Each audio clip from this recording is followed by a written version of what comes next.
ஒண்ணு பீகாரி சகோதரர் தான் இங்க வேலை செய்யறாரு.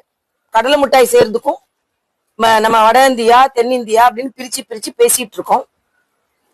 இத இப்படி பேசக்கூடாது. இன்னைக்கு கூட ஒரு அமைச்சர் பேசியிருக்காரு, அவங்க வந்தா டேபிள் துடைக்கிறாங்க, நாம அப்படிலாம் பேசக்கூடாது. எல்லாரும் இந்திய மக்கள், எல்லாரும் சகோதரர்கள். இங்க கூட நம்ம அண்ணாச்சிங்க ஒரு சகோதரரா பாவிச்சு அவருக்கு வேலை கொடுத்து அவருக்கு என்னென்ன அவங்களுக்கு வசதி செஞ்சு கொடுக்கணும்னு எழுதி கொடுத்துருக்காங்க. எங்களுக்கு வரி குறைக்கணும்னு மட்டும் எழுதல, எங்க கிட்ட பணியாற்றவங்களுக்கு நீங்க எங்களுக்கு வசதி செஞ்சு கொடுக்கணும்னு அண்ணாச்சிங்க எழுதியிருக்காங்க. இதுதான் நம்ம தமிழ்நாட்டோட பரந்த மனப்பான்மை. வந்தாரை வாழ வைக்கும் தமிழகம். ஆனா வந்தாரை நிந்தனை செய்து கொண்டிருப்பதை எந்த விதத்திலும் ஏற்றுக்கொள்ள முடியாது. அமைச்சர்களே இப்படி பேசுறதை ஏற்றுக்கொள்ள முடியாது. ஒன்று.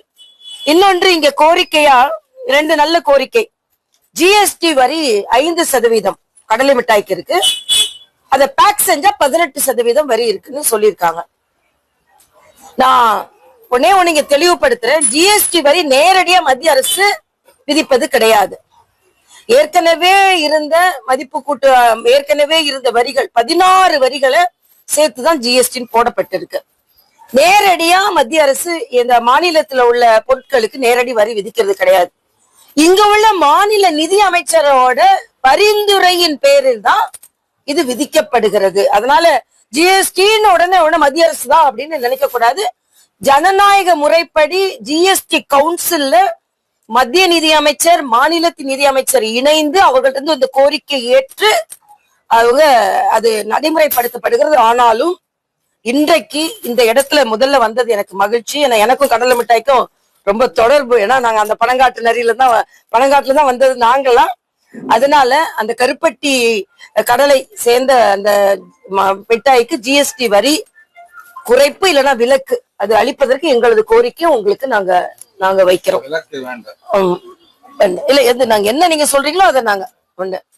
ஏன்னா எதுவுமே நம்ம டோட்டலா விலகினாலும் மக்களுக்கானது கிடைக்காது இல்லையா? அதனால குறைப்பதற்கு. என்னன்னு பேக்கிங்ல உள்ள 18% இருக்கு.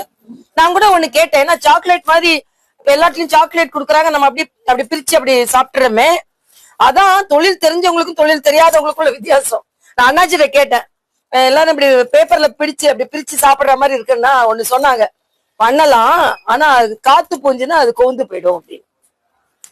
முறுன்னு கடலை மிட்டாய் சாப்பிடறதுதான் அதுல ஒரு இன்ட்ரெஸ்டே இருக்கு. அதனால அவங்க சொல்ற மாதிரி அதோட பேக்கிங் 18% ஜிஎஸ்டி வரி இருக்குன்னு சொன்னாங்க. இது எங்களோட கோரிக்கையை யாருக்கும் நஷ்டம் வராம நாங்க எங்களோட கோரிக்கையை வைக்கிறதுக்கு தயாரா இருக்கும். ஆனா மறுபடியும் சொல்றேன், ஜிஎஸ்டின்றது தமிழக நிதி அமைச்சர் என்னெல்லாம் ரெக்கமெண்ட் பண்றாரோ பரிந்துரை செய்யறாரோ அதை வச்சுதான் மத்திய ஜிஎஸ்டி போடப்படுகிறது. அதுல இருந்து பங்கும் மாநில அரசுக்கு வருகிறது, சரியான பங்கு வருகிறது. அதனாலதான் மாநில வளர்ச்சி அடைகிறது என்பதையும் நான் இங்கே தெரிவித்துக் கொள்கிறேன். இன்னொரு ஆலோசனை சொல்லியிருக்காங்க, ரொம்ப நல்ல ஆலோசனை. பிளே ஸ்டோர் மற்றும் ஆப் ஸ்டோரில் இருந்து பாலிமர் செயலியை QR கோடு மூலம் பதிவிறக்கம் செய்யுங்கள். செய்திகளை உடனுக்குடன் பெறுங்கள்.